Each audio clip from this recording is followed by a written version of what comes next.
पंडित पंडित पंडित उत्तर प्रदेश से लगाकर पूरे भारत में जितने नेता हैं वो पंडित के पीछे पड़े हुए हैं और पीछे पड़ते पड़ते और समाज के लोगों के अंदर इतना विष डाल दिया है, सब लोग पंडित के पीछे पड़ गए हैं। अभी तक नेता लोग पंडित के पीछे पड़े थे मेरे दोस्तों, अब उत्तर प्रदेश के लोक सेवा आयोग भी पंडित के पीछे पड़ गई है।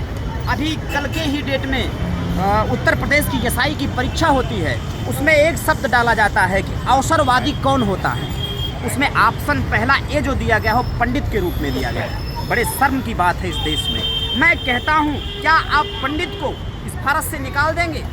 भारत की संविधान में कौन सी धारा या कौन सा अनुच्छेद ऐसा है जो पंडित को बाहर करने की बात करता है? कोई नहीं है मेरे मित्रों। केवल ये चंद्र नेता हमको लड़ाने का काम करते हैं। और मान लीजिए नेता लड़ाने का काम कर रहे थे, अब तो अधिकारी भी लड़ाने का काम कर रहे हैं। वो जो पेपर बनता है, किसी भी एग्जाम का पेपर बनता है, वो 5 चरण के द्वारा पास किया जाता है। यूपीएसआई 5 चरण में उस पेपर को पढ़ा जाता है, तब पास किया जाता है। क्या किसी एक भी अधिकारी का दिमाग या एक भी शिक्षक बनाते हैं? क्या एक भी शिक्षक जो वहाँ बैठे थे उनको ये नहीं समझ में आया कि ये शब्द गलत डाला जा रहा है? और सबसे बड़ी बात दुख की इस बात की है कि अभी तक कोई कार्रवाई नहीं होता है। उत्तर प्रदेश सरकार के कानों पर जू तक नहीं ले रहा है। भाई क्यों नहीं इस बात को आप एक्शन में क्यों नहीं ले रहे हैं? आप तो 24 घंटे में बुलडोजर चलवाते हैं बाबा जी।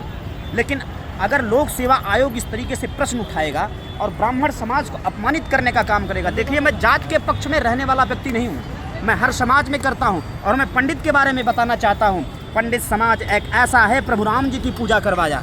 पंडित समाज ऐसा है, भगवान कृष्ण की पूजा करवाया है, जो कि यदुकुल में उनका परवरिश हुआ है।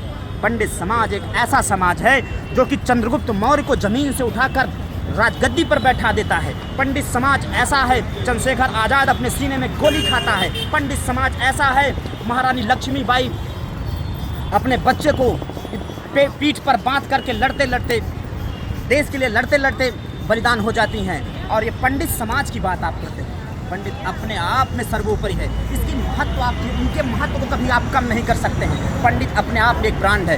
दोस्तों मैं एक चीज़ बताना चाहता हूँ, भारत की आबादी लगभग 135 करोड़ प्लस और 140 करोड़ के बीच की है, क्योंकि जनगणना भी हुआ नहीं। इतनी जनसंख्या होने के बाद, आबादी नहीं जनसंख्या होने के बाद, भारत देश में चंद्र लोग राजनीति करते हैं, चंद्र लोग कुर्सी पे बैठते हैं। जानते हैं क्यों?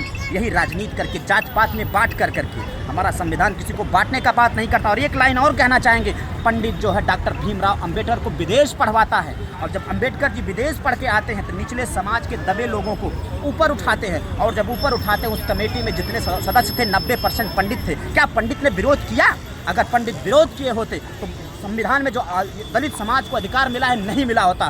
पंडित तो हर समय समाज के लिए बलिदान किया है। भाई साहब, आप लोग पंडित के पीछे क्यों पड़ गए हैं? और मैं उत्तर प्रदेश सरकार से विनम्र निवेदन करना चाहता हूँ, शीघ्र तत्काल प्रभाव से कार्रवाई करते हुए इन कमेटी में जितने भी सदस्य थे उनको बर्खास्त किया जाए, निलंबित किया जाए, सस्पेंड किया जाए। हमारा यही निवेदन है आपसे, क्योंकि आप एक धर्म से जुड़े हुए बाबा हैं। बाबा जी आपसे निवेदन है, इस पर एक्शन लिया जाए, क्योंकि ब्राह्मण को आप ख़त्म नहीं कर सकते, किसी जात को ख़त्म नहीं कर सकते। एक बात और, हर समाज में, हर जात में गंदे लोग, आप किसी विशेष व्यक्ति को पकड़कर किसी समाज को टारगेट नहीं कर सकते। ब्राह्मण अवसरवादी नहीं है। ब्राह्मण हर समय समाज के लिए त्याग किया है, महर्षि दधीच समाज के लिए हड्डी तक दान दे दिए थे।